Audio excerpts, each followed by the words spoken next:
The one thing that most people seem mostly interested in is your connection with a piece of land, because overnight I got this contribution from the United States, and I want us to start there.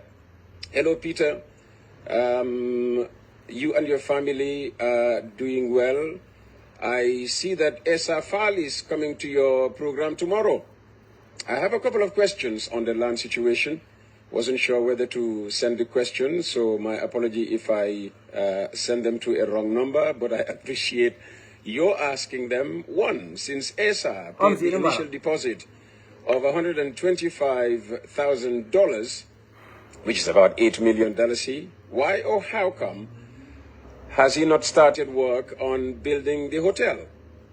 Two, how did the Tourism Development Board determine the initial deposit cost of 5%? What's the total cost of investment? And three, it is obvious that land disputes are very common in the Gambia. Did he, as a high-profile legal mind, do his due diligence to ensure the said land was in fact legally owned by the government, an individual, or the community? And what did his initial research, if any, find about the said land? I apologize for the series of questions. Thanks, as always. And this is from Demba Balde somewhere in the U.S. Let's start with the first one. Since you paid $125,000 US dollars, which is equivalent today to $8 million, why or how come you did not start work on building the hotel? Thank you, Peter. Before anything else, the background to this. Thank you, Peter. And I thank Demba also for his questions. I really wasn't coming here to address those issues in particular, because I do think that I have done a pretty decent job at explaining everything that transpired. Or maybe you're talking now to a different audience. Yes, and also provided the relevant documents. So I didn't think that there are still lingering questions. During your introduction, you call it a brouhaha. I thought it was this. It's more about much ado about nothing. Yeah. Really, it's too much sensationalization of an issue that is a non-issue in reality. But that is what happens in Gambia. Which is sad. Yeah, which is sad. I congratulate Malagan for coming out with the story. But I do believe that they could have done a much better job. This is about land ownership. This is about the authority and responsibility of particular government institutions. And this is about the authority, the government of the day, and how it exercises its power. That is what this is about. And I would have thought that they would have done the necessary investigation around the legal framework that impacts all these issues. But unfortunately, they did not. You cannot talk about a protected area without looking at the law. Okay, aka law men for den nyina fo na na den. Nyim lan the my question men they are very important. I'm sorry that nunca audio I try to listen to them, and maybe sometimes nunca feel good now quality is not as good. I have a mic left and plug later, but I may play them from another device, so I have to let that roll for ngata stage. But lava men for the wala nyina ko your question men they are very important. One, investment on yin munat na hotel o malo. Two, land value is very, very important. I can downplay always. And also the commission recommendations when Essa speaks about this matter. But there is another statement be because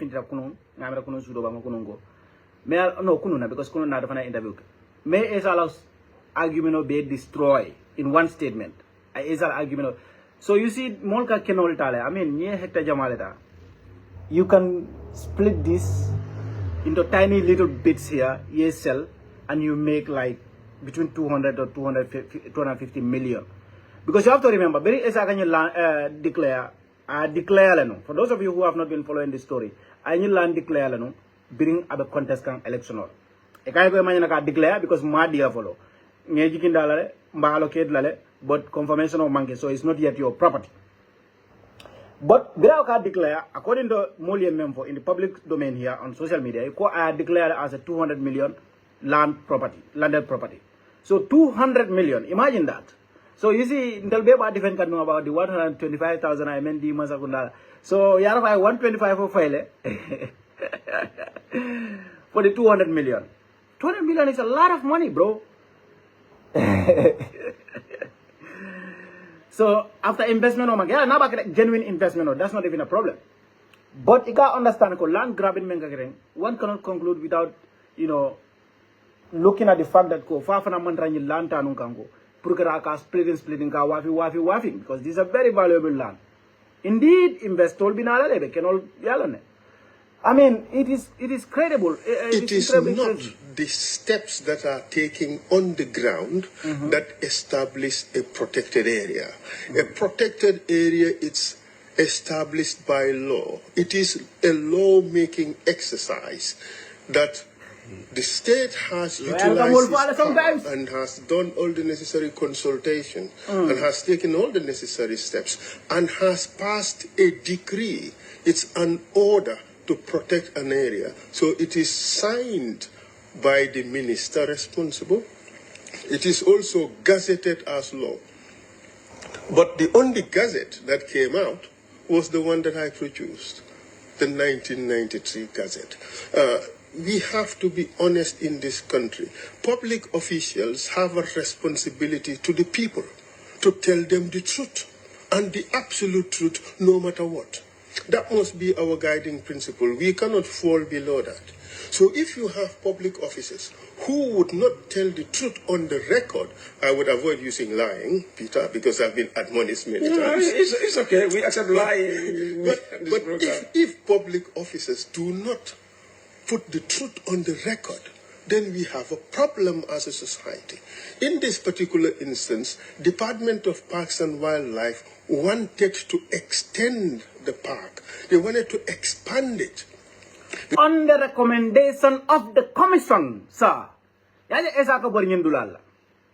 wanted to expand the park to its original size on the recommendation of the commission. Because it was created in 1993 by the Jawara government, and there was a lot of cheering from the international community. Gambia is now leading the forefront in environmental conservation. So they wanted to expand in 1995, and they started the process. They did everything on the ground to expand it, including putting in place the pegs and the coordinates and drawing plans and all that. It was all surveyed by physical planning. But they did not pass the law. Oh. They did not pass the law. They did not pass the law in 1995. Why, I do not know. Why? There is an error during the Jammeh era. Yaya Jammeh era la mistake wala wadi. Ilafta wala correct la. Ngata?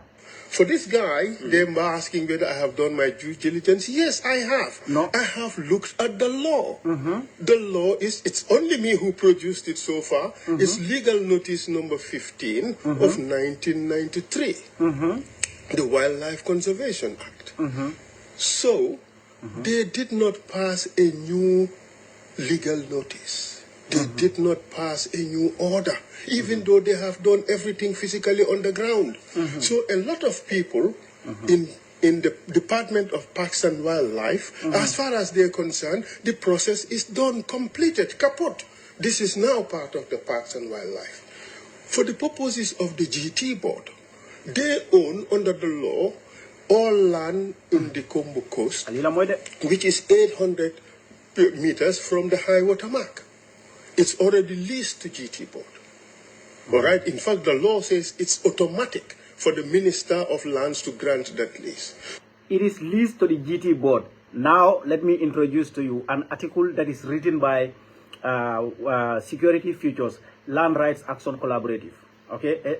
The title is a lease does not ownership make a reaction to Essa Faal. The first paragraph destroys everything. Just the first and second paragraph, let me say.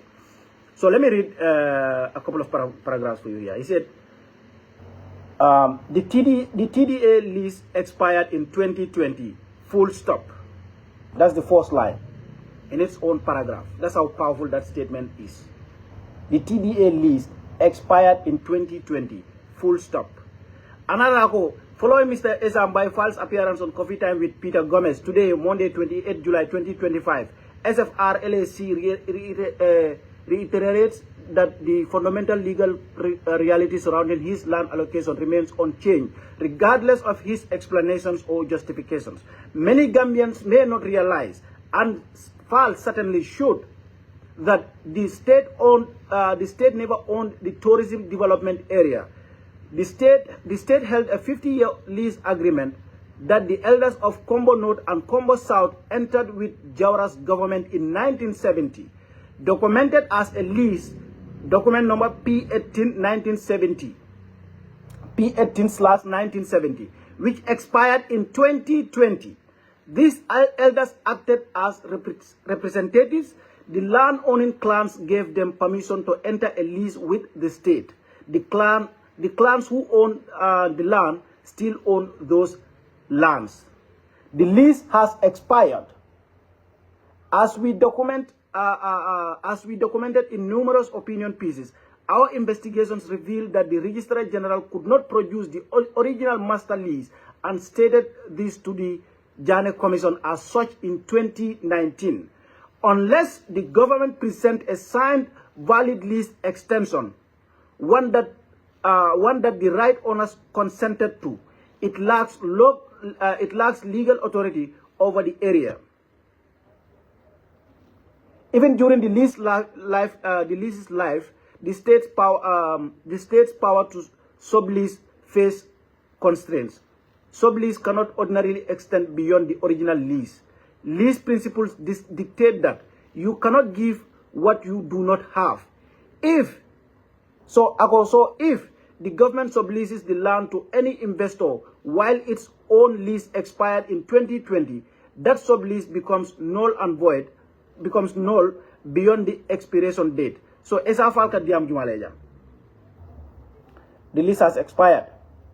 So maybe Essa did not know this. Omar, I don't know if you can give me feedback on this. Left on my go plugger because I think my audios have been a little bit low. So let's see. I don't know if I'm way back. Yeah. So what is Essa trying to establish here? I really don't get it. Ila listening. Masakunda lease mentioned is 50 years, expired in 2020. Obviously, new Masakunda bengalone delta kaiti filolan, and that's another very important element here. The original lease document, new article for imagine. Imagine that. Just because it's 50 years, Masakunda, may along it should be there to continue. Yes. Sanabala Weningman. Masakunda may along continue. 50 years, just 50 years, the document cannot be seen again. It's gone. Tapalela martandola. Bila tapalela martandola. 50 years around document on you filter. So Essa Kumo, I don't even know if we need to continue a lot with it. I'm just disappointed that this is a $200 million in property. At least bare minimum is a 250 million property. Mediamka wala. 200 million, sorry, 200 million property. And you know, one of the areas I think SIM will play them and nesting. I think Kexley has was it. Kafo Komengo, he has been going through some issues when it comes to this land. Akata jela ningal kanyo sabanin dongol. So ninga audio nyim play jang. Atafonka memfono wala nyiniko like kabringo time ola ibadilat I think bafulal baby jela. So, but now, at balul around 5 bars will be bije. Nimbarol in restaurant. In fact, do for bije me alongo is a small kind of a hotel. Maybe I become jamata about small kind of hotel. Ubebe land in konon. So, this is somebody like literally, I land acquire the land me alongo. Biraba tala bet yamolokon. Literally. Obviously, abe keno tala already yamo be keno nyina kodo. And I don't know how smart that is as a politician because it don't so but that's not my problem. My problem is the fact that he failed to realize the privileges that he got because of his position as lead counsel for a land like this sort of. I'm recognize. And for me, as an everyday Gambian, I'm like, I really don't appreciate that. He failed to recognize the privileges that he got. At a fair comment, like they're just trying to play him that dirty and nasty because this is all about politics. And I don't think that is the case. I definitely don't think so. So, as a bolo ka diala jang, wasike kuti me yalon ka kolera mange. Sila mo ama beng, and I think he needs to revisit the laws. So, akapare ka ita ni molo ko GT Bank, malabak lagadi, wildlife manager, you know that guy. What is his name again? You know, wala ka fa be apansul lual pass like gasama akatra ka gasama frame. Gasama is not the problem. Gasama be do pola masa kundala ko ni masa kundaka kana jedi. They are not going to give you. So they have been playing you double card. These people go to World Bank, Trust Bank, you know, break all financial rules in the Gambia and go out just to secure money. So if they see $125,000 in your hands, my friend, they're gonna tell you all kind of stories for your dealer. They took your money. I'm not gonna say it like that. But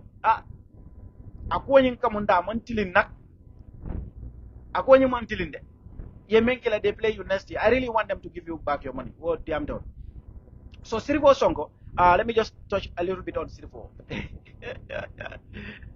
Kota Hawk.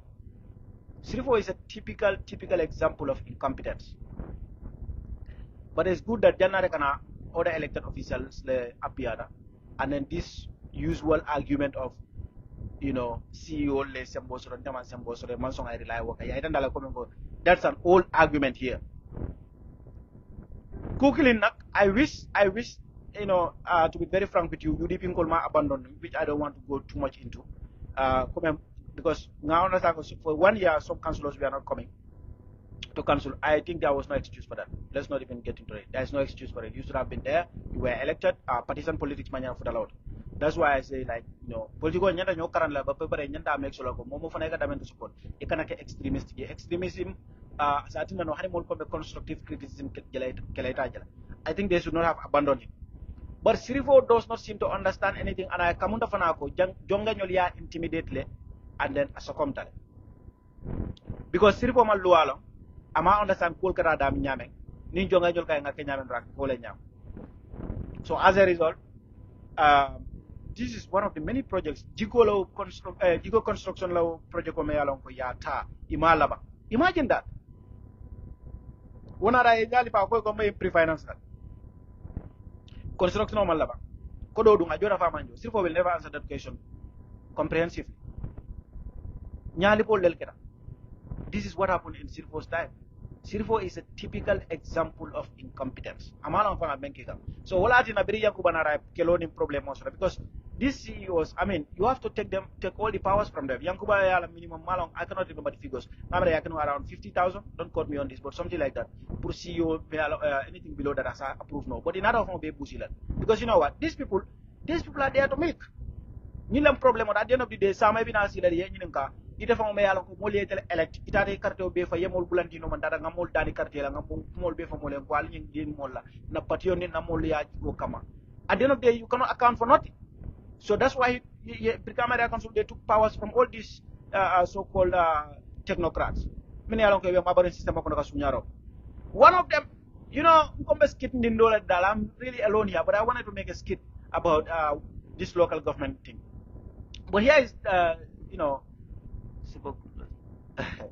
but investigation of la you know, Dr. Turo Dr. Conte, you know, during struggle he was here. You know, of course, he's a professor, you know, in accounting. You know, Gambia lonal sodol de bro. Gambia lonal sodol. Kachaba ke corruption ola kola. Ndaka corruption fenketa nyame. Corruption keleta nyame. This is not the usual way. Corruption kele. Yes, lawyers can be helpful, but they are not the ultimate go-to guy. Nila faka corruption kele. Corruption oya finance guy also dolale. Ibe mo finance da melanga principles or most of the melanga is level-headed karanda la alona akambenge. It should not be that difficult.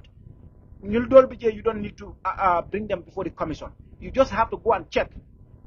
Now, flow member property value sold, your tally against their income, and you see that there is a massive difference. BCC chief finance license malong chief finance license. Okay, the mic is not perfect. Okay, good. Thank you. Thank you for the feedback. BCC license collector doing. This guy came, he cannot account, he a personal bank account, he will not. That's a good investigation. Because apparently, the guy was having like about $1 million or at least minimum of $1 million into his personal account. Imagine that. $1 million. Adunda personal account on his personal account, $1 million. So, ala excuse was Kafo Komengo. And then from the records, I think the highest amount I may receive so-called Fengol Islam about, I don't know, 20,000 I may receive. So, nim millions bola account okono. Ako bonan tuba udule highest amount I may receive in one transaction, like in a single transaction is 20,000. So the rest, ama fono kodo nyimboda mintola to go into his account. I can't remember wala nyiko. Wo sometimes oka kodo kia avai ko carry call. This is not how you. This is exactly how you investigate corruption. Nikoba jibele la you files all damano. You ibe time of waste lale. Thank you, Omar. Ibe time of waste. You go directly la finances. And the commission, this commission, is a learning curve. This commission is a learning curve. Yeah. Yajele start kata nyame gala bank account. Yemo jamale supina puri la bank account records all nadna. And this is important. Abe molma ko like Jamal Mutano pants down, no excuse. But even Ramo be fana supina. Many along ita outrageous ta maybe ikawal lel supina kavoela bank records all nadna. But I think in a normal commission, almost corruption investigation of gala daoda ni sobita mola kay kulege. The first thing should be ala bank account record on nade. Alinga la property value jibe, registrar office nga hajiba mariam property lesoro ngala property kisikisi. If you do this to Sirifo Sonko, you go through his bank account records. Akanyin geology kodol menu befo ntel ngala no ko bir camera council, these people have been milking the geology account the geology funds many alkanya back to the communities as part of the corporate social responsibility of the communities. Many alko will be impact sodoka negative impact sodoka as a result of the mining stuff that is going on in their environments. So now that money is going into individual pockets. Nimbo, so nil left any corruption investigate. The number one thing should be nge la bank account ol jibe kodo men ka dunje aka fintije nge la property value jibe directly like a serious government benyegal wala na banko dol ka corruption zale tombo barabu ka meno in Africa. If you select a corruption za e ka mone kale ka fa corroble o ye pare ka eliminate o ya ni mansa kuyandi. This is what they do to corruption zas. But in Gambia I think we need a corruption za. No, dia deva ya corruption sefo or corruption alcalo or corruption chief. Nyanda mosu la meanan ko wala be marala corruption ola. Ning som kirial fanal nim process ni nyanda tariala le. Ni e bulo tara kono hands in the cookie ja yalon goite de mata kulale. Just comme la nim tuba du tuba karanen technicality membere. Loi to fix la no. Ikal special loi la na mealan ko corruption za na la commission o ye power dila niya mo mu ra nyak. If I along ko a blow marakula, wale property le jabule na fulo le jabule bank account do for one. Imam may understand. It can be freeze le yafa go and proof ko muta legal and legitimate income let. This is how you investigate. Now ike bula le muta tijede. Abulaita dauda diada. Let him go. I evidence na remember proof lago. Ate nyum kodo ya soda tarola. I do call kaya sodo. But it masakunda la employ. Abo bola mindo. Good luck to them. Ni lafta ñu mol bulo sit la tuba karana nga beñu nekelel bar ñen luwal men bebe kerenta. I'm sorry, even if you have another government nin luwal man faling sembo man di mola membe karakol targandila a separate legal pathway man create pour corruption be investigate la na be process la ñama na be try la ñame akwo be taria ni mo mu da yala korda be si sabul ya fini na korda mo be kon ikay go and proof otherwise ko del ta mo ñide instead of ka fo ko you go to court burden of proof ka fo ko to prove beyond reasonable doubt to akarane wala tapale ya jibe ñi na ñanda bola banko kan ni lafta corruption o kella lafta sobe yala. This is what we need to do. Ibaje la ko nañu mo dol me yalan ko dol je fay ke tuni corruption adre manke corruption on moldi adre maybe be institution me ñaton kala mo consciata wol do fatamira wolte no la ko tege bari iteme yalon ko iteme ka sunya ka sambe ka ta bugol ni ka mañol ni dal ye fintide ko da ko ne ko da kay do mo tebul ko ite tela proof ko itel tam ñu ko da Teda proof ko ide nyum korda san akodo bota da men te ya be sama nyum korda nga value 2 million la teda fonna abonne nanko ide 2 million boni da me tarodo itara koso Musa moy ako das has you see then how are we ready you see okay when Musa Fati said that is has so now Musa can you suggest to me what can we do tell me what we can do about corruption the thing is okay, commissions of inquiry are useless. It takes 3 to 4 years, while some of these commissioners are making money through this stupidity commission. Okay, I wouldn't put it in those words, but I have an issue with the longevity, the duration of the commission.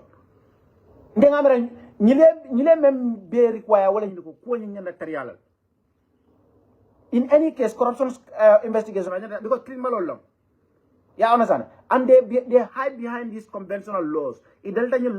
So you have to, like it will take a revolutionarist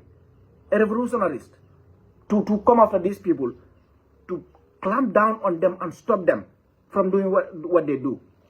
Mari, look, let me say this again. Moment that I swing maybe maybe I 30,000, 20,000, 40,000. We can correct some of those things. You know, 1.5 million. We can correct some of those things.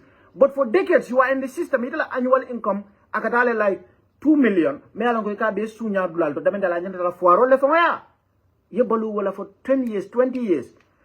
Modo to buka for janjim commission okono. Ato buka denga commission o jibe bakale. Keba bala wo denga mera rita adal sai. We kasaro menke in one of these councils many along molbe to kuya kan sunyarola wo kebari ngoy ma sibo men kije billahi wallahi tallahi nala etenunga mbana tla nga sama al fongol bajila ay bot men ka diberoge ay wisal yalla be jumal kebari ngolom billahi wallahi wala naful wala dulatwa nafulo men kasara jees well over 20 million well over kebari kirig nya nga commission ay yalla ndal dim fengon ande kayto kana don de kasay aba siri wadula ambe kay ko dole sunya mbap alta ko rajibe corruption be kel no la nyaadi la wo maslaha si lol corruption be kel no la nyama yes I know what I'm telling you sunya rol men keda is too much individual ka tara siri office ko na ka kodo sunya dol bi ke ba balle fo du kamalo because in Delta they have been doing it for decades. Some of these people they have been doing this for more than 2 decades iba sunya rol over 20 years iba system ko na iba sunya la giving people jobs that does not match their qualifications should be discouraged and condemned. Exactly. Where is one of the main problems main big cause.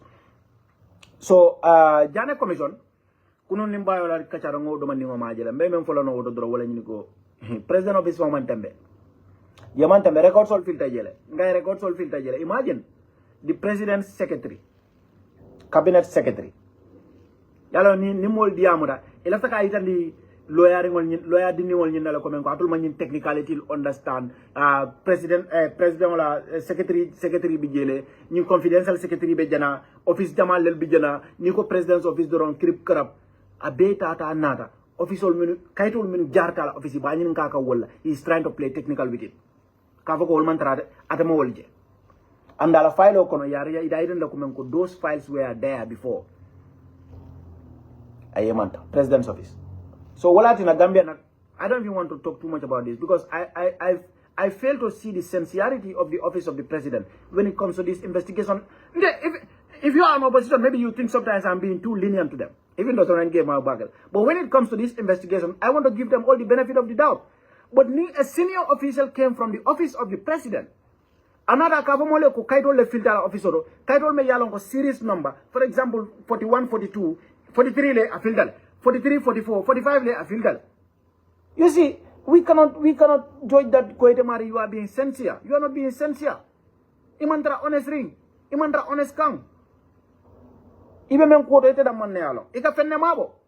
And the least place ya expect community level ka fengo mabo office of the president. Because wala ko moleko ibe commission iba task la wala in fact wala ko national assembly al kuke.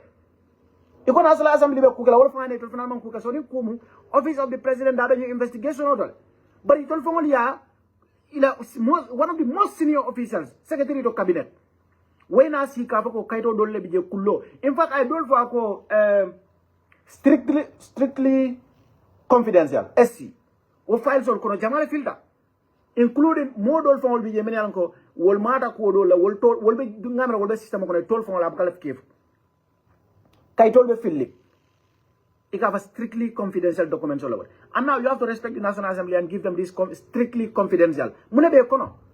What is contained in those documents, that's exactly what we want to know. Nima for non-to committee that will inform them. But the good thing is, anonymous email also email I need to have it. Email about Jana Commission is no jail. It's a information of Kino jail. So through those emails, Ibeje Secretary to Cabinet. Aka document no dolme mabo abe will bulle because he received it through those emails. Alka found them coming for them. You don't receive it through those emails, but at a malo. So bra kama ya kai go look yalo meme for la kwa. Ikai go nga don't receive it. You go to Kanye. Gambia manon menu marana bosola. The general manager of Gambian National Transport Corporation. I think the documents aren't lost, but intentionally kept from the committee's eyes. Powers Jallo, I completely agree. But you see, the young lawyer, Diba, is very, very polite, but he's vicious. I like him. I like the honey badger in him. For real. He politely insists that these documents, among sense make, chronological order, near Kaito do give number do bije, Nico 40 bije, 41 lay, and near 41 sort of 42 lesson. 40 lesson 43 beje or 42 for number ngele so 42 le 43 fele or 42 le o filtale he didn't buy it. I don't know comment sorry intel man ñu ko mata but you come to fengela kuro ken ngo doni Kanye the general manager of Gambian National Transport Corporation me yalon ko social security ni manyina correct me if I'm wrong Gambian ko lab do ko ni retired nyanta balula men wole o company law social security wole o company law if I can remember but in any case your funding so because social security ni ka ko do fo bondi wolde kan corporation jamal men lo ke bondi jel ya someone pray ne dam yala e gal jabi munal ala jabi rodo ikay ko yefem fel long jane commission la ta ya safe ya fo molie ila ya pour ya di mo la na kis rodo akata la ofiso ala maja anabi mamoy itel mamma fenna jane commission imam fello jane commission la kuro birana ta kayti kula birana ta nafulla fo fe mo fe meyal ko ya jambel tamu iko imam fella kuro kanyi fo le nyin safa ayaki bira futata investigator ya committee to ya sindi ngalo e kayti do lay banda kayti do lay tan la behind the scenes tarfatu ayni ala kumo be fale ata kilo na rasi ka kaytol bondi men yalon ko wolle be ma anu ni ko Gambian National Transport Corporation now the boss of Lelfoka. Imagine that. Iko ya jame man boss to je juma be lala o turto kumola. Mari wo turto kumo juma be lala ko ya jame man fentu ko manana boss la karol. I mean, in commission, I'm not even sure I can even talk a lot about all this because some of the things I'm just do you know that some of the people yemen muta in commission. Wala na bata be ni man na man na nyanda deport la. Nyanda ngabe Holland namira Den Haag abe Den Haag le nyanda la no ma ya deport na man na nyanda extradition nyanda wala nyanda bata be du noma ba alila mo jana de Ministry of Justice bring jana commission kira ya modol soto da meni alon ko alamano nyanda ko kodo dole jo back to the state at some point they stop ye banka jo ko menega iko ni meno mol buka jo dol ko start ka jo ya je ko ni meno mol buka jo ifanale ya stop GDSC wolba fo no ya jam mon fentu ko fereng ya jam bira bor je ni sol wili fula fo wili saba men bembe je jana commission la banda ka jele wa kemesay ya jam ni mo le ni jana commission ni nga alkakra fo mo la lide ku jama ke one of the people be men accuse kanyen dulado ko abulu mata kulale Tony Gatas ngalon ko trucking company ngamra Tony Gatas I may be wrong on this but I think it's Tony Gatas trucking company babulu one of the biggest in the country commission ayamuta birabore je one of the people molbe men chocho campaign damo to falade one of the people molbe men chocho kan dembi o badi wona attack moti me yalon ko abadi konoto sudum wona attack the biggest owner of the one of the biggest the owner of one of the biggest trucking companies in the country Tony Garas la trogolle 1 + 1 is 2 wala nankale ko ninkombe behind la bake corruption da kala non nin ko mbakela ko nyin conventional kiti bungol ka kenyame proof beyond reasonable doubt to akra no dalta wala yo dibil dabale yo dribble le fo pareta e pareta o balale but 1 + 1 is 2 ite be moment investigate ka wol naful sifa men bol bulu wole banko bula dron ite badin konotol kana ñu wo naful sifa la iko business o dron nek adu ngala ko multi-million dollars project ko lel hundreds of millions of dollars ite badin konotol na rake trucking company owner bari ite mol may investigate foy kensa yada o blado trucking company be dolbul bosol be dolbul ite na rake moti me yalon ko mol ko naful sifa jete bul say ko mol hakilo kana janjang ni nga foy ko ibe mo be da soron wala mol soron wala mol sama kidiola wala loi la mol kam al ngam ko jibe bakale kiskisi o be keno la to nyaati nyaati le nge kamenu kiskisi mentan tabulu wala be wol wolbul wala ko be tinyata loi mu tada men dro nde badi kono tolu wol kana lo memenu kamenu kiskisi wala be nde badi wolbul fatul ma nyana nde jibe ala fa ko yamara nyam fana man ku keba and this is what just 1% of the 100 ngamen kumbo e kamenu kiskisi ning même man tray tolbul jani ka kiskis ro commencé sa won na tray tolbul alba tambe du jibe sa mona babul ana la muso bari mba sila ni bata kiskis le tata dama kiskis la as an individual ibana la muso le kiskis la ano muso me gol be du ñor ibana wala kiskis la ni jibe combine na ful jumala be bul say na ful jumala be bul say na ful jumala be bul before the jana commission. This is what you need to look into. So nilie mo la nafulul kasarale inafulul kasaral de e kasaralo ke molil kasaral ba katang me alon ka wartale bare ko gambe no liye dabiti wala nan ko ñu luwal membe je pour que corruption o kele den aba ko lealal ñum commission is going to be very interesting, don't get me wrong, because there are several ya dolbe daring sande you know near cross road evangal nako modo le sembo so and they are trying to showcase that ñum commission do pour itel sene ya ñame pour to la karo kanama bari sa jibe abe kala yande I trust these councils ñun li ñol membe je latera because ñun corruption jama ko bi ñun ko to ke lekak the people from the older generation excuse me mandra discrimination bay to le ba manda ñun corruption la bag ikaja still now you know they want to have influence all over the country, all over the place ka loyari mo beso de la carola ka national assembly beso de la carola te kilimo ite wo sembo be famo be te na fala munela ngeni ninka wo sembo be te na fala munela bari isembo be sitinya yeken sa ya yakide wote bayla abe ko le jame fer fende la kaseto femo bebe hani jabo keso na be mengo na abe fintila a bebe jaba kesa woto la jame killing ida ñu masa kunda ke o doya ngom bebe change na bayniga la fa change lek so ning whole company melan ko wala marta jame la bosol wol ka ala kali ka kila akali ko itelman fellon ya jamel naful ku do ning jana commission fa ma ñoso fenna wole na yana na bri ye confront evidence le man balanno inata yela statement or revise ken no ñu fay apology ke kany kaytan diko ha to nyala mun ne jana commission ye ñun du ñote male na chief mechanic ke document ol bonne me yata ni ngala chief mechanic be ni wala interaction o yitandi mbade fondo hakilo manyana hana to rum ko man ñul fawol be man fenke kamen be accused be man fenke for there is not reasonable suspicion on these people's side ndeka wala ñinin ka based on mata menna wala na ni mol diamu alim bula ngad diamu alkana fon ka kangol la mo la sun kantale mbade sun kantale ha asun kantale fam wala tina mol be diamu la kule keda ya jamela kodo mi yalon ko ñu la kodo men be bondi 1.something billion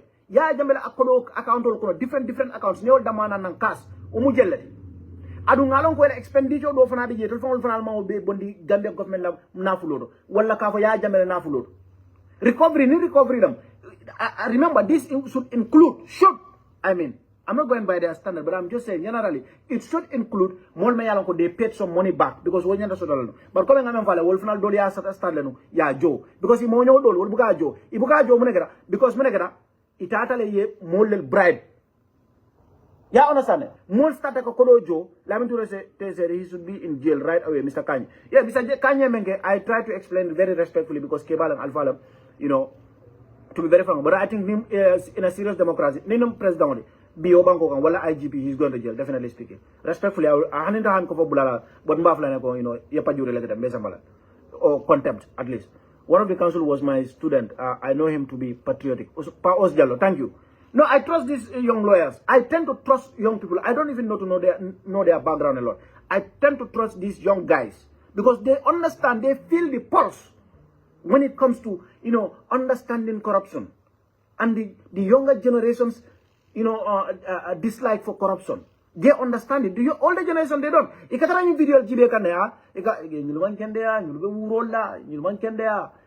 That's how they see us. But they don't care.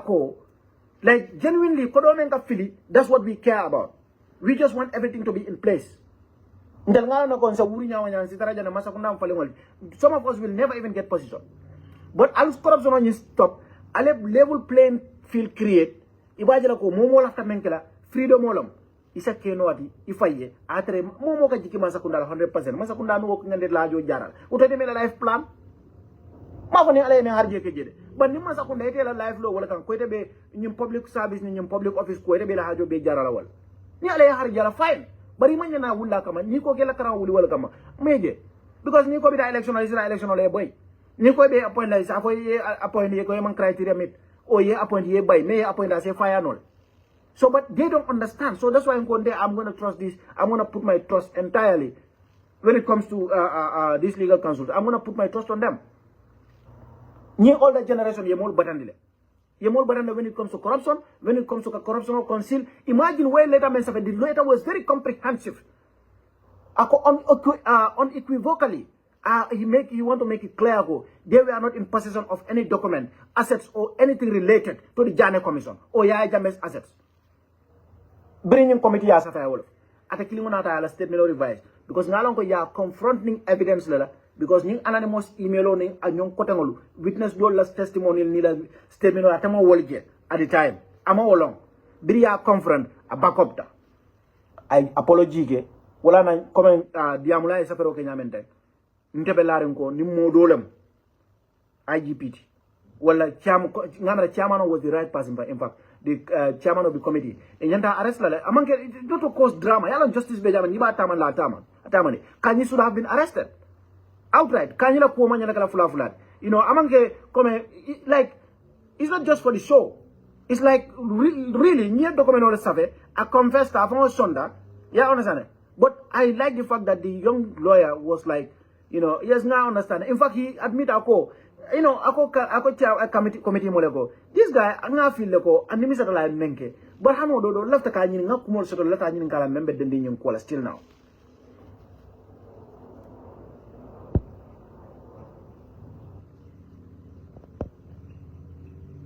Yes, what I'm trying to say here is I am not against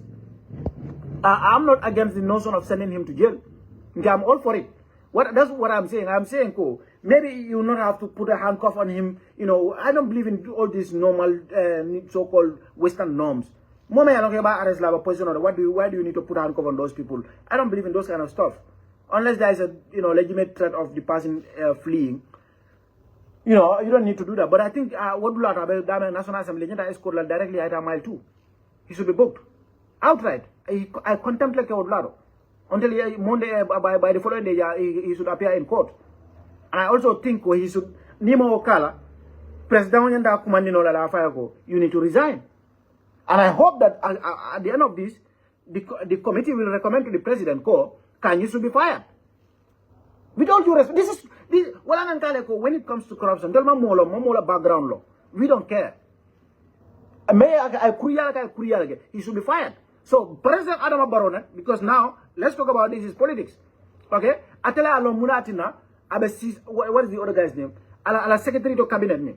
Atla no munana about tukanje. For abala bandia mena, abe bandia dolel keka meya long kontol malong, afeko siseles wo that man knows wo kulol marano. Wala na about what trouble because the guy is working right under him. But in Indome me jamfara ngala fly na ko hey, nyembe jana da akasunya aka kumol fol de meya long ko. A very dangerous statement because then no man you see what from the statement coherent in back at on save kafuko mama jana commission la fenna adu settlement be in question mading they are very valuable. We are talking about bosses potentially. Imagine that a whole company men kamara bosola wol ko fente tol budu itol mama fenna ima kaytima imam penje imam temmoy imam temo ferandi loy se men dino nyila foka foy ko ndol ba pare na kalma koy ni nga fem so fana mbo fana. No, Gambia is a la land. Lalo masini mbara. Bari lalo Gambia is a lala land. Imagine that. Imagine the concombility. Imagine the concombility. It is a very clear and core. Unequivocally, you can fend la custody. In department la custody. You know, bri confront other evidence la drum. Bri investigate you command. You call 24 hours in a statement D. You know, a kaito dol bondi jana here and there. Kaito dol for in fact somebody signed on his behalf. Far from son lado ako. Intelligence supervise. Imagine that. Imagine that. Anu kaito nimbe process la bije. Akama.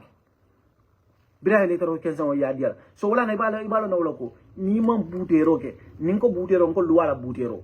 Wala na kanyi bodo odularo. Kunun kanyi should have gone direct to prison. The chairman of the committee missed a very big opportunity there. A very big opportunity I will miss. And then the kanyi should have been escorted direct to mile 2. Direct. Diamori. And the other man njikita ko abala rhetoric final.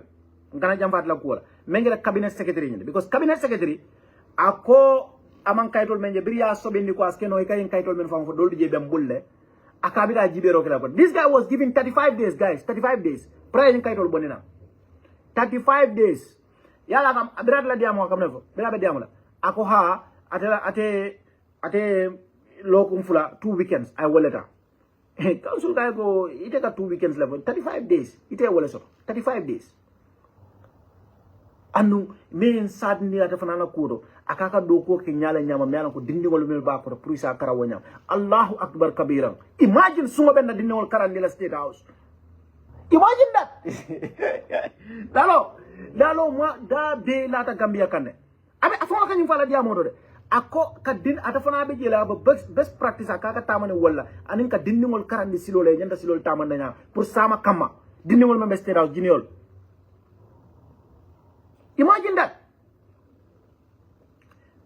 Ngananang last topic do. Bayre nga jane commission male attack la apology.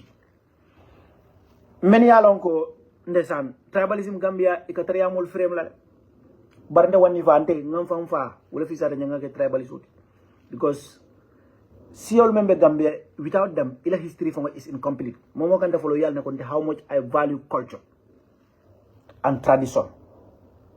Jalol mu bendangol dintola society kono jalol mu bendangol dintola society kono dinni ngoy lo akabe jali yagala fine alota ay mul bi ay kumo fu me yalon ka tinyar kumolom amala fenkan femma bulala for frustration nga ST jalay back I'm very disappointed in ST very disappointed but I hope he will realize his mistake later maybe not now I meant that for maybe I might understand. But if I he's been coerced, kind of, against his will. To uncle, but no commander, Villa Marin Dolbija, Down Uncle Alako and Lunala Kosharabal. Alako, I am one man that a day Nala Kununko video to Waterman and Nala video genome before that life. No, I am a better video killer, I want to have in that before. No, I am a man in Sole. You see, near Jibe, I love culture, I love tradition. Momo can follow, you can attest to this. There is a natural pattern to everything. Fengo fen kita tanya la bala. Moye mol neng.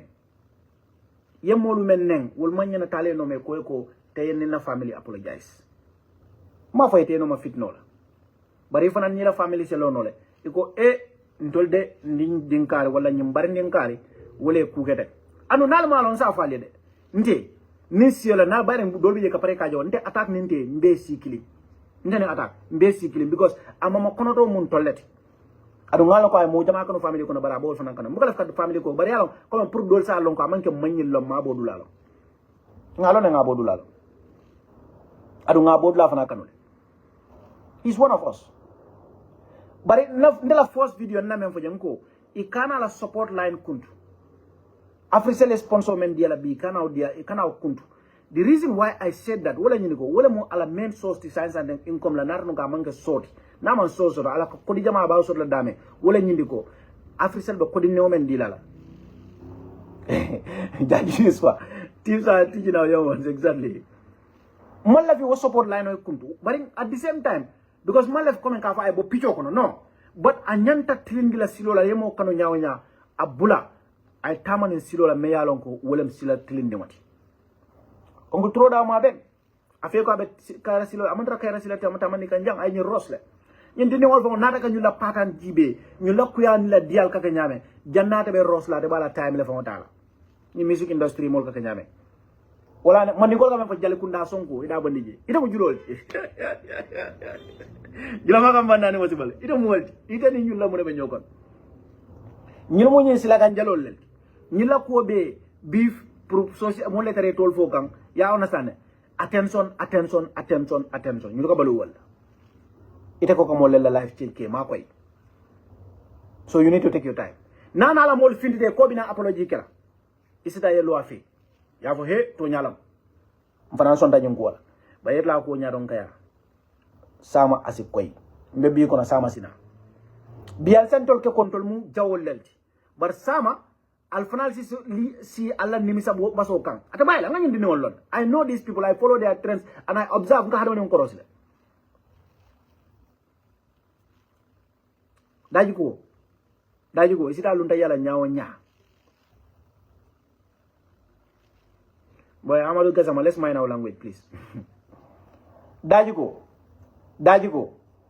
iseke nyaawo nya hani data lunta yala waka dendela yebatu e ka keba nyaawo nya abe denderin tek abala daji abala fengol bari ye press dawda ye dete dawda finjalo ye ma dawda atela finti idawda dawda atela kera go to place ST, même for an for ST, I am disappointed. Well, ST went through a very rough natural pattern of success. Abenu wuro la janne, what momo jama malon since 2005 I knew the dude. Abenu wuro la made 2005 means is almost here. How's a year? Amasa jamosi. Atabe wuro la sanju tanim feng almost. Janne Gambia ka kala mutako. Jalolo beje ka fo meko ST asembo warta. Janne dunia be start la ka lomfe. Gina bisaw ni mali ni blal be balon namfe. Because ST is big. He went through that natural pattern. Attack bita kan ni wala. Frustration will be attack fe nyola. But now mistake oge anyenta like correct. And that there is a natural pattern for everything. Umanyana kela force apology. Sakona kera pa memfa na nan siol. Because at the koma nga menjije ala social media imagine what some Gambia from all made ngamen call out wolu. All made ko amanyana ko di apology should not have happened. Iba fo kam fiaro but they genuinely mean it because imam believe ko anyata kala wonya feko nyemem fo len toñaade mennu ka attack support jama bi je menye counsel because ndel ka korosiro ko social media mpanal manke trend setal di bari ka trend setal suutele wol jama believe ko attack men fo len toñaade saying if you want there to be even a genuine conversation about that issue woman nyana ka attack forcé drong ay nay apology wala namte ko ala apology means nothing to me. But you guys, free speech is very important. Because I believe in free speech. So I'll kakara for more album more suppress la. Ni mo lila opinion on share. I'll do karengal daniwa. I'll carry more talfan I'll tolerate aliyala moy. Peter mo journalist old. Ni journalist do I feel another way. Professional do. Umola crossroad. Bandela crossroad. I'm an absolutist when it comes to free speech. I have nothing to do with Peter. I think he was doing his duty. He was doing his job. Whatever I meant, I don't have a problem with it. Only if Nathan Okomenko is a pattern of behavior, Molkanana and for tribal. But I'm unsure. Peter has a generational gap, a massive generational gap between attacking ST Tema, and he doesn't even seem to understand the dynamics there. So that's why I'm going to blame her. And I also believe ko free speech be balan na wala a journalist ka try ko wala opinion o fenke back kumo member for a platform odo in as much as a man diante I affect le that does not mean ko wo microphone o nyanta katilale that's my belief. I may disagree with you but I just want you to respect my opinion and I will respect yours as well. So attack nangala molu menu ba koma menu ka fa ite bolo sayro kala mogol jey mblad wol bi jande anun biribe post ke watson Gambia e mengaje exactly Omar he talked out straight out of his heart nothing else ani menu ba bakkan online jang min yalon koy sembo sotole o mol jumal wolti wol fe ko nyen ko mambe anum be ziki boyo nyen malon ngala video jena nim ko malo man ke komen ko man pare ka acknowledge ngala video jen so ngala comme ni social media saba nalo na but in past malo I've never spoken to him but momo na dalda momo na ka diam afay ko tribal bigotry amam betea kalo ka fon tol man ninkul man ninga yaten alkana song diamo kata faka futawto because mo kuma nori walti ni o fodra tinyata ni ilafta kuma fola isela time down ya express même beto lamoyer like for me hana tanu ka mari man agree asa lamoy no sondo mola I appreciate to an extent me alan ka think like condemn but as I understand go maybe you are just being sincere enough kaita ni mune be kono barkalo explicitly ka fa man ko le unite against other people I think that is reprehensible and it is against the principles of civilization moma nyana ka si crime man nyana konaif la alkana attack la nyinko kana watina ngalon ko people are saying this malama zigila video nyinga meta I hope ko he never does it again no I don't buy that conspiracy there is no fango there nyala music industry problem o meta okay na video dol ke mba nyini kan for VAR purposes jali do bi je na en kamfani mbala VAR bona nena video bonda kamale ma to fo video ni do barata la fana na album launching kananu anyin tribe card siva pleno barata ya kenya mate mo le pousse ade do koma ngale kan ngil tu ñu la kol tole bari meye attack ta fata wala ñi ko attack fa wala lota ka siol tofo we attack ni wodo ta fatale nga mol je no bring modo fana la launching kana ifindi nan ka conspiracy findi ni ka fa ye kare kon na because ñin si kar le ma den ko ali fani alman to ñaata kuma Allah ta dron procedure si lal kan andal ñanta bala fala wala ngale ko jalol kam men ke ka dadarol ke ka benna wol dinal be jali yakira ndesan wala landi jal ba ku yata from time immemorial bim balon na ala bano ko no killing men biji abbe jallasil bira man nga fula surwa je a serer abbe jallasil jaliyam ku balti alkana ta ale kodoje jaliya kono ali badal alkana kodoje jaliya kono ali badal because aliyaje do kodo so ke dama soto nga understand what is happening manke faliti molbe tola jana do people are going all over Europe stibe tola nyanchobe tola I understand all these things you know ni man opportunities soto no connect there is nothing wrong with networking hey hani tubabu du jam bijanteng jang I'm not gonna lie to you if you want to have the most rewarding jobs especially in the in the lower category do go me yalon ko like business all ni nyim ibe mo lelona you have to even in the higher category you have to know the people at the right places talk to people don't run away from people ziki man any ndamalo mbava nyadi attack man any excuse soto ka for media household you know along tribes amugulia kumolemu amange tonyati I will tell you a few people here hanarno ka taka tribalism men ko wolem tonyati surwal bi je min yalon ko wuli TikTok ya nsafo ya mansa yala fa nin TikTok mansa ya bi ya sorol ami followers sorol about more than 500,000 ami man ke tribalist bari nin suwa di wa feel ko mo ya discriminate la fota ma kay ko mfana makoy man sambozor abe makoy la bari ngajala ni mol be ka associate and I'm not mantra du ngambay membe ko ka ñu wala ñu ko hani if you have to go by his attacks own logic aka tribalism men fo to ñate abare musu do fon be Facebook yow fana follow wal sotole nata do platform dala kuma ko be findilal Cheikh Oumar me yalon Cheikh Ahmed Fati Cheikh Ahmed Cissé Gambia international way followers of both Senegal, Gambia and Senegal and beyond. So at all complain no why is he not networking? Well, if you are coming explicit on any tribe, I will block you. I'll block you, please. I don't want to start doing that here. Be sincere and genuine. This is why I cannot run a fake profile. Come on, be real. Whatever you are going to say, if you cannot say it with your own profile, don't say it. Are you sure you're going to stand on the streets in Gambia and tell Fullers this, all of that? Are you going to do that? Are you going to tell Mandinkas this, Mandinkas that? Fake profile castigate la. If we are sincere, we can have this conversation. Uncle Turo Darboe I call Rosle, malam fa man trend so le understand ba ay ko Rosland ay ko forcé la ntenga mol men beje especially before attack apology ke ya attack defend malte bela ko la imanya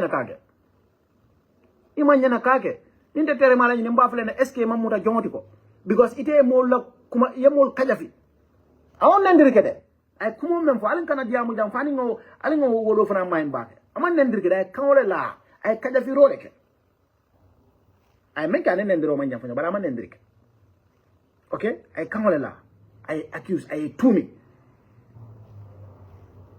so but even ya ofo jibi ala kallan nona ala tumi rolling ko be ay men be fo come let's we go back to this social media issue aka men photo nyata ko ko ziki man followers ton kany mol men foten ziki wol training business sem amen be janne Facebook YouTube tik ñi di wol jama bi ka Facebook ka YouTube la TikTok yalla TikTok mu fengo di c'est dans plateforme lo ni dara jani defo ni sayde ko post ndem ko TikTok ke baat but fat rek nga video dan ta post ga start half nga sa met 30000 mbe Facebook janne how many years sa na met futa kan 36000 bring them ñi dene wol men ga kabar samana a genuine platform yalla Facebook is more authentic Facebook ni YouTube wala conventional platform mo jani bala for social media aba keno la fata keno la ala following cross word amake TikTok mo Chinese fangole made in China at social media made in China aga inflate la ibu kalam fa mol ko bana mindo yeah Africa keke ndo nga understand so wol man ke real platform and influential people di come down to even social media here. What's on Gambia is seen as one of the biggest platforms in the Gambia. One of the biggest. Fatu Network, the same thing. Fatu Network is run by a group of young Gambians. Fatu Kamara is not even in the country. Reach out to them and go, bro, I want this and that and that and that. Near block, ya joko maybe more be me yalango left block. Even hani Fatu Kamara le block je yalango genuinely nyande cover le Fatu Kamara le block, for example. You can go and report her to the commission. And the Journalist Association.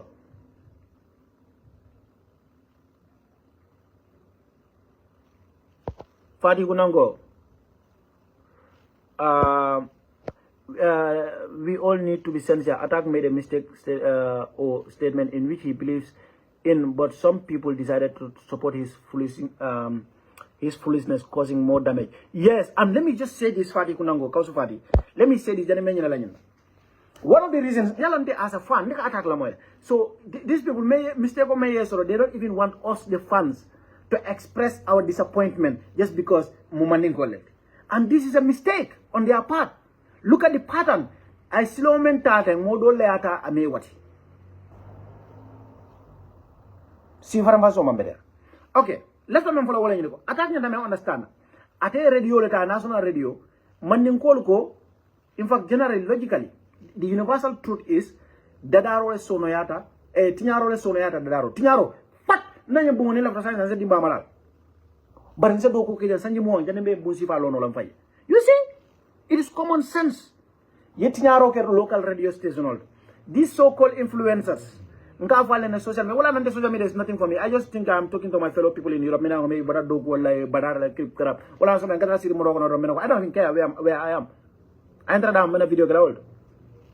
It's just social media at the end of the day.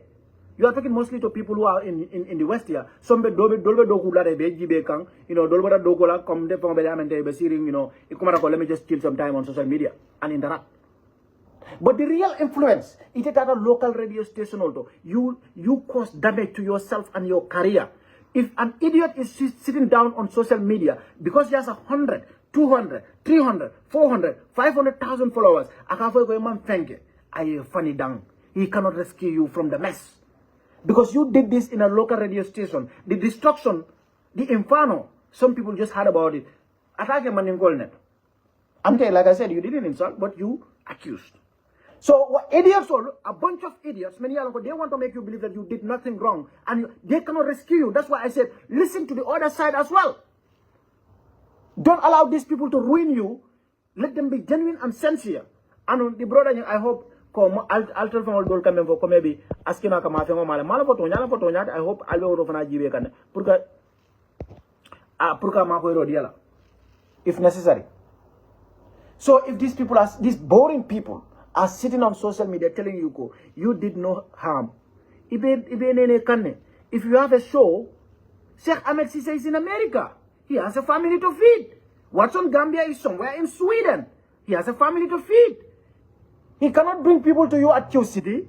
If you go to Q City, if you go to the Independence Stadium, you are going to meet a bunch of kids who don't even have a constant connection of internet. They don't even have a constant internet connection. They don't know what the hell you are doing here. They don't hear about you doing clarification. The ordinary Gambian only heard about you being an idiot, going to another platform, irresponsible remarks.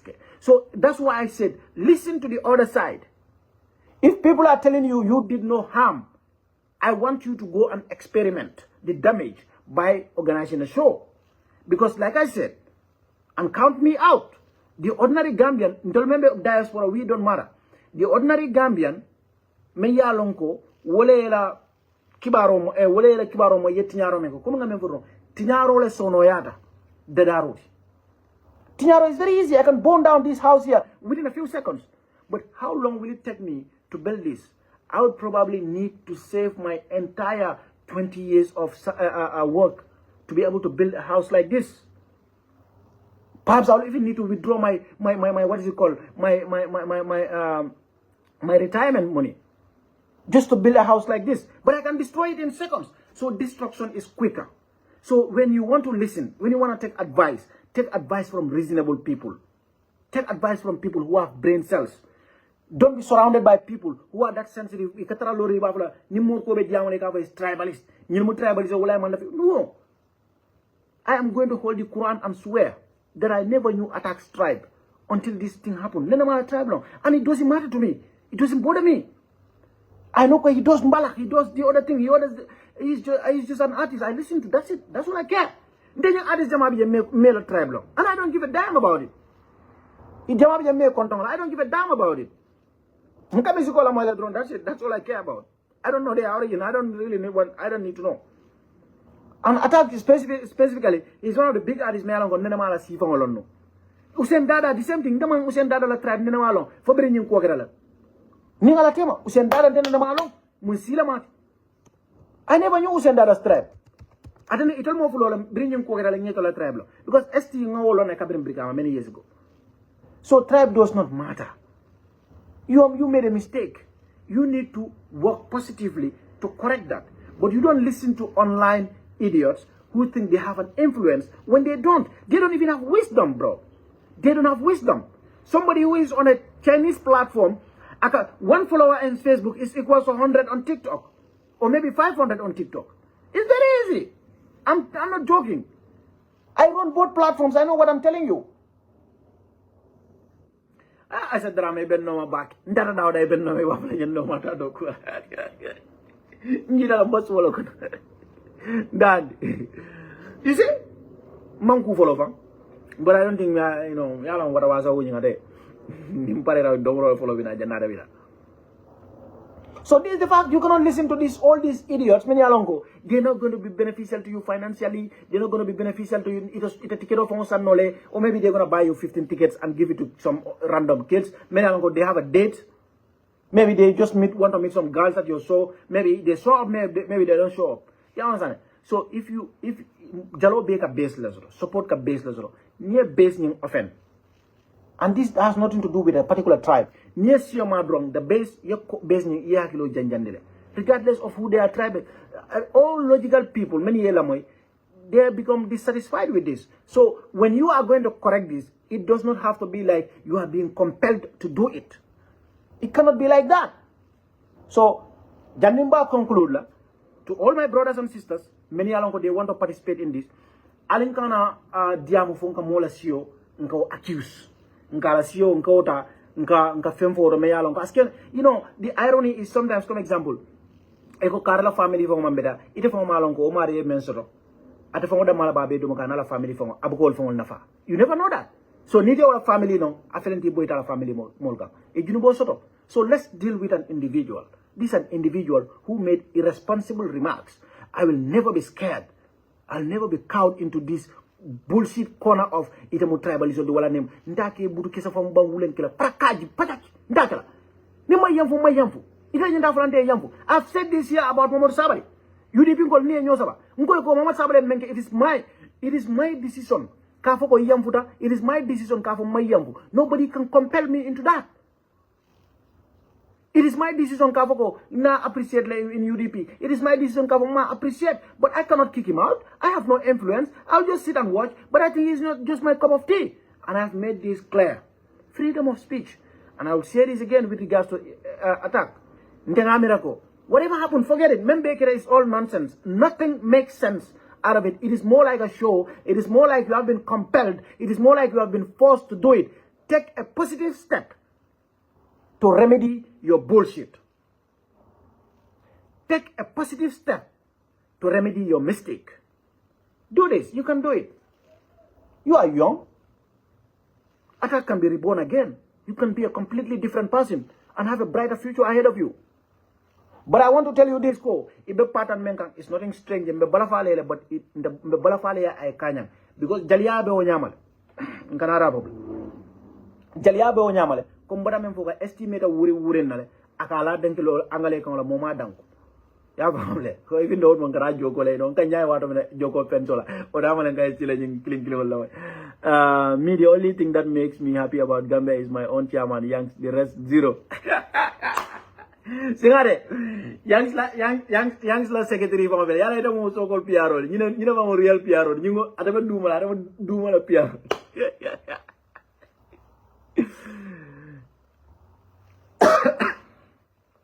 Bro, Billy Wan dem ko fake profile ite ko mo kis no dan ante nga luwa la kara luwa. Banda man degree tani la social media o man sama nanjang. Maybe man da emal lo na walatina. O man sama nanjang luwa ko mala ba karam ku man sama nanjang. International and European law, by the way. So this is the fact of the matter. So Nilkana Altamol Silandinola, because of the threat could be labeled as a tribalist. Any Gambian Namenja in a mess, I will speak about it. I'm opinionated. I have an opinion on matters. I want to express them. Hold the mic for me. I'm not going to insult you. I'll just call your BS when you do one. Nia ke mbafole. Nia BS ke. BS. Mbafole. Nia BS ke, I'm going to call you out for it. But that doesn't mean you're gonna cow me. You're gonna suppress my opinion just because the other person who committed the bullshit is not from my tribe. You think I'm that medieval idiots? If you want to be a medieval idiot, let us give you a knife. You go and fight with with some other medieval idiots out there. We are modern people. We talk to each other. We communicate. Because ngalong ko nyung ko mbebe keren diamole sa banno. But attack nak mo dolia ne men boko Uncle Momodou Turo Darboe nyol. If you think money is everything, you are just joking. Take a positive step. Attack. Nina mo le nyila take a positive step and fix your BS. Turo Darboe cannot fix it for you. I'm not joking. Money cannot fix it for you. None of these people, these influencers, many online, what's on Gambia, they cannot fix. Take a positive step and fix your BS. You messed up. And it's not like we can never forgive you. It's not like that. But you have to take a step to earn our forgiveness. This is not because I'm a fan. I don't want to be listening to something me along not conscience is from Bukang allow no kalama because I have a Maria Kumol. We know all these so-called celebrities, Nika Michael D. Mola Bag, they all mess up in one way or the other. So it's nothing new. But you went a little bit too you went into a very strange area. So-called tribe. In Africa, that is sensitive. Ikaw to bulajele. Ya family. So to conclude, to conclude, ngamra diamo diaro ngela ke fana mulba. Arambaro na masa kuna nyanda luala pass la membe tribalism punish la. Men tribalism man punish. But you drama kunongo. I go take but you are all fake. Only young sisters.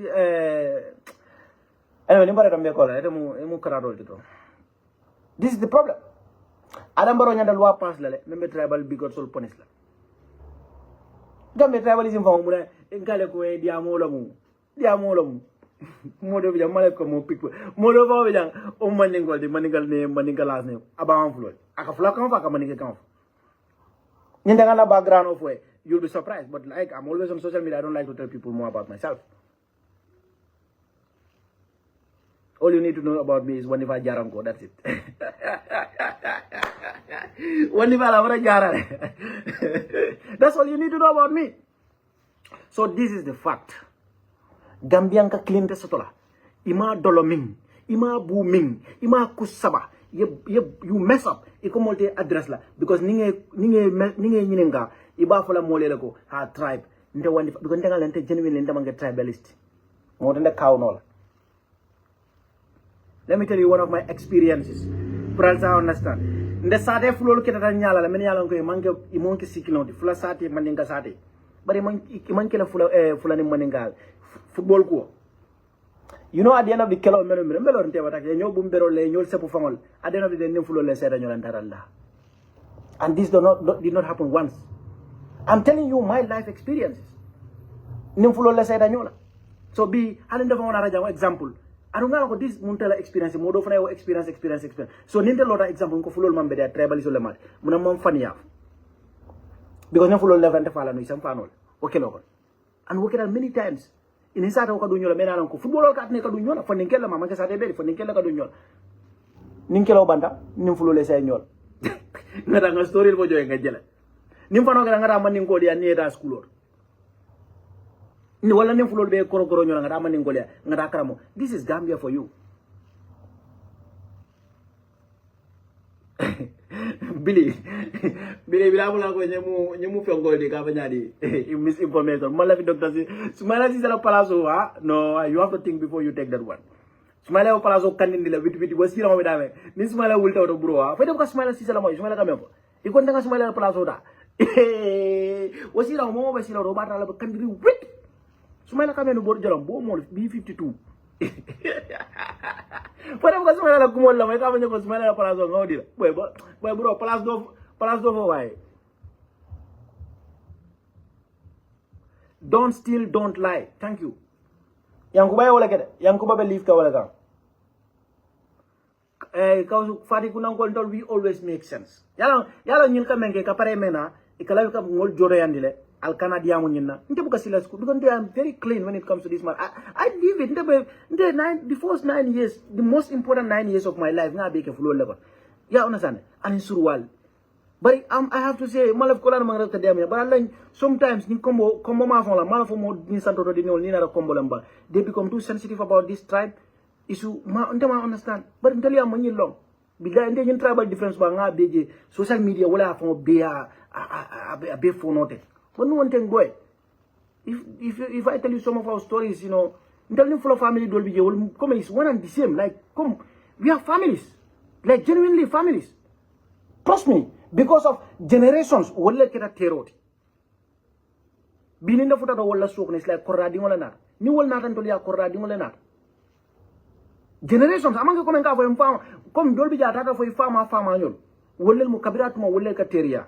So wala na ninga dolje ibe nyin kuma sifal bam ka fo na altentol kaw no la falia fon to lente diamula adun tenis fulo na tan kam yalon ka ay to nya fani ni mistake ta fon ko nyimu fulo ti wala nan tala to nya ta est ce que man tra mistake ko kega because wala man te ko adun te ko evidence to so altemon adun nan mo ka fa try ko diam mark because es nyina ko ba ken na bara jen ba ko landila ko teke bar leftali wala lo ko ka fo ka sensitive tale ntel bang mo ko because of LSU. But momo fana ko iko be more silence la ila baka ka strategy de pour ka mo la leader si ko wala nan ko bonye ko te ye apology ke anyama wala ye fon jibe ye breakta you come and take a positive step yela bullshit on ya amen. Don't steal, don't lie. Don't steal, don't lie. Ya don't steal, don't lie be lari menkang. Yeah. Boy, I understand from boy. Any phone you from you cannot believe it, man. Some of these people, yalam don't have Gambia lombali yalam. Some of those people, if they go to phone, they see how diverse phone is. They will be surprised. They don't even know that there are Mandinka villages in Fonyi. Traditional Mandinka villages for that matter. There are generations of Mandinkas from Kiang, from Jara, who are born. So Gambia be mixed. So because we love one another. We love one another. We definitely do. We are not going to listen to these idiots. Men kare mabo profile or coma. Spewing garbage. It'll form a You don't know me. You don't know my history. But you come because of internet also no yato came about come e kafo be tribal idiot fenko pedal la e kafo bu mol silandi la wote kala no itentul kawla no ito kawla no intel man na mama janke wala history sata no without mom fulol fo ni wulu dale man na demba haja dañu la tarikol fo no mom fulol fo we have been here for generations Mansur Walfo, we have been here for generations. Manjako the same thing. You wanna tell me ko nyanda alanga to nya bonya to nya la ko we ban. But Gambia no. Yala elay ulia fo wala nga don't fall for it. Ni sunya rosile de connive. They connive. Very successfully. Iwa yala malam ko kachati jana. Gambia have to end this. Jana mbida duna territory kono. Me alonga yes, for exactly floor shara. In fact, historically, I think the reason why they call Nyamina is because traditionally, Gambia COB, the diamond wole mu Nyamina. Alka ikanal silandi. And please do not be a tribalist. Don't hate anybody based on tribe. Yeah. Yes. Until mama come. Na COB come. Because what's your dol ni ko bol fon la culture ni la history na tala fo even but fon la history bola tinyala intel bank fendi without now history is incomplete without them we are intel ni anara corruption wala ni be nyin sunyaro kale sio be la ka kafnyo ngambe chairman bala kuma fo ka nyang ala sirwo zonko aden memba fo ka nyoy ko omo si jumal yalo go Gambia alkana nyobea ya moyle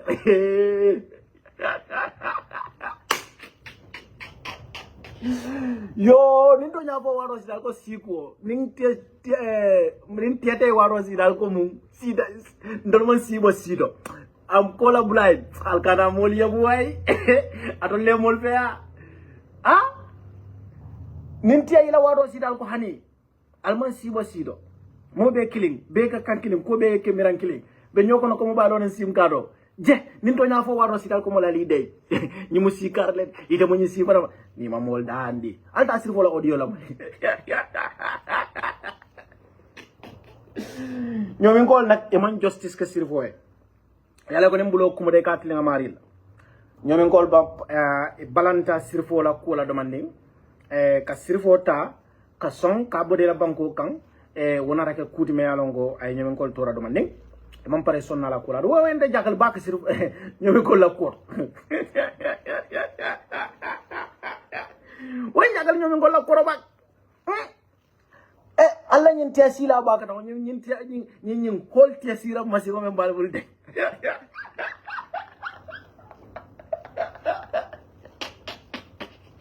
nga ñu hol tiak siram bay fi balbul de la bala tiasira la amon si kulon ninto nyabo waro jaga mo ni mo ide mu bandin goldi ide mu joladi ni so gura karawo si do lel no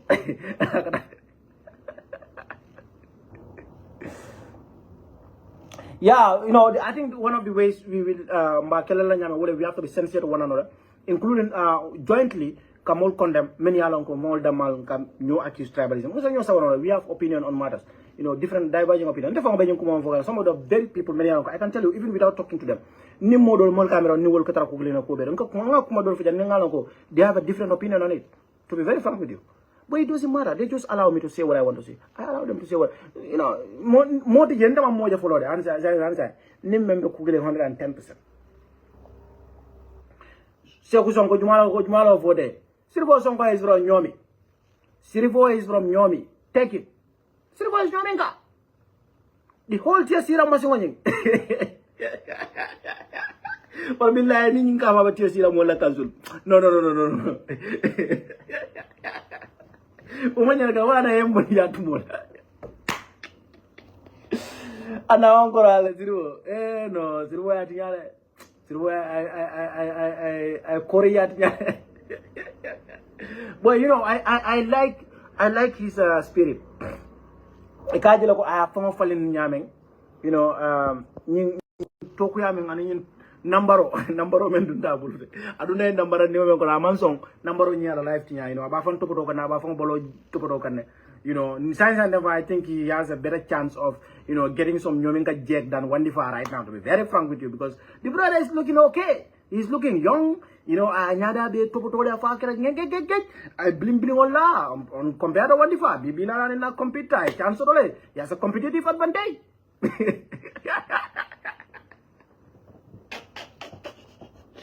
Huh? So I like that in him, you know. I'm not too seriously. Kajako Koda help. Am I in Joko like, you know? Yeah.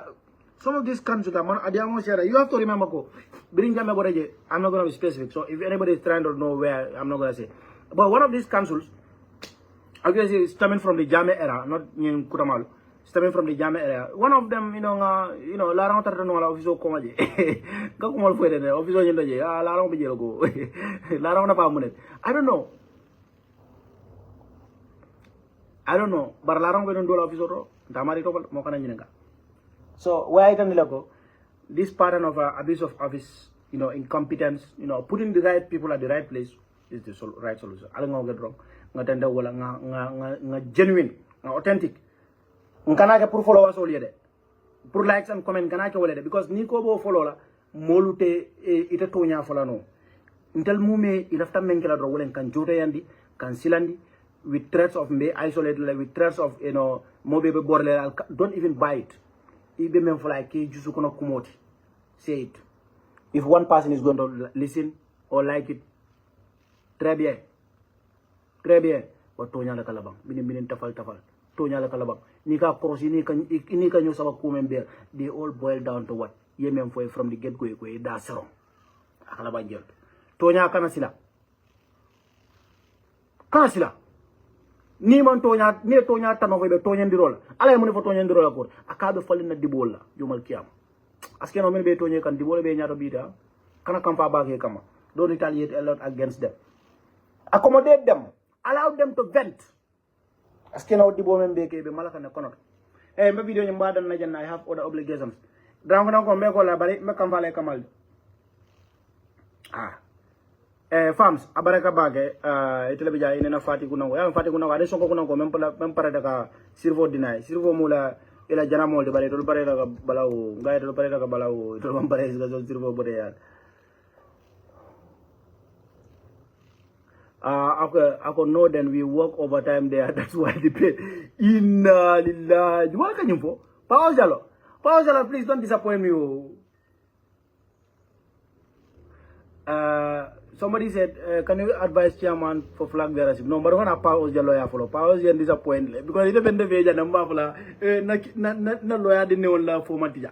Akawanya maybe they work overtime. Pause. Can you justify that? Having I think having an office bed. You understand what do that? No, I think what is it called?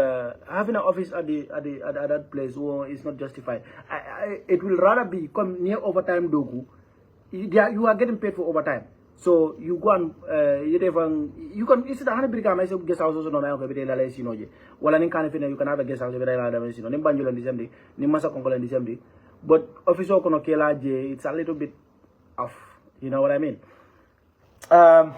Billy Man, you said when can you advise chairman to apply for flag bearership? Well, I don't know. I think if I'm in Gambia at the time, I will apply myself. So to be very frank with you, just so you know, now in Gambia, I meet all the obligations. I will apply myself, and I'll encourage more people to apply because I think it's a democracy. But the thing is, I think you want to see certain things happen, such as peace. You understand? So. Nila kairo kung because na jela ko ntola pattern kita mende wala ni flag bearer dia mona ra dia mo kasi aka toxic, so you don't want to ignite that. So as to who should apply, I think everybody should. That's what I believe, but it should not be a foregone conclusion ko ala di Carla nyanda tala, you know, in a democratic space. I don't think that's what should be done. It should be open. So if you have an intention, that's not bad, but come and like bring in the talking a lot about it, yeah, understand, and showing preference over powers. I know you must be kidding. You are too smart for that. Come on. Showing preference, especially when it's proven that it has sparked some very unhealthy conversations. I would just say, nita formula apply na runka intra Gambia nga obligation ol meet, nga tax obligation ol be meet, nga membership obligation will be meet, nga residency requirement will meet. And I want to confirm this. I don't know for UDP ka follow control banko kana 1 year. I'll be very disappointed in that. They need to amend that. Come on, Central Committee. I will apply. I hope you guys will support me. But I'm not sure because I think these things are looking so uncertain for that right now. So it might just be one of those wishes may alongo. You know, if wishes were horses. But definitely in Gambia, there's no joke about it. I'm applying. Because I like my freedom. Like you don't understand my love for freedom. Like for real. For real. You don't understand my love for freedom and democracy. I don't fear nobody when it comes to my exercising my rights. I would have applied if I was in Gambia and meet the requirement. But the thing is, I am not in Gambia and I'm not sure I'm going to meet the residency requirement. But the UDP, the lawyer, I'm going to apply, I'm disappointed la back. So whatever, you know, it's a free world. I think it should not be restricted. Everybody should just be allowed to apply. Yeah, that's my opinion on that. Program on thank you very much.